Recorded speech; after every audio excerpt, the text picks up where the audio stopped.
పూర్తి సేంద్రియ వ్యవసాయ పద్ధతిలో సాగు చేస్తున్న మామిడి తోట. ఈ తోట తిరువూరు దగ్గర గోపాలపురం అనే ఊరిలో ఉంది. ఇది రసాలు పచ్చడికి పెట్టుకోవడానికి అనుకూలమైన కాయలు.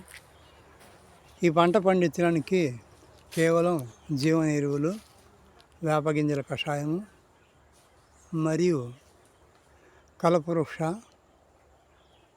క్రిమిసంహారు మొదలైన ఆయుర్వేద పద్ధతిలో తయారు చేసిన 15 హెర్బల్స్తో తయారు చేసిన కల్పవృక్షాలతో మరియు క్రిమిసంహారు, ద్రవజీవన ఎరువులు ఉపయోగించి సాగు చేసిన మామిడి తోట.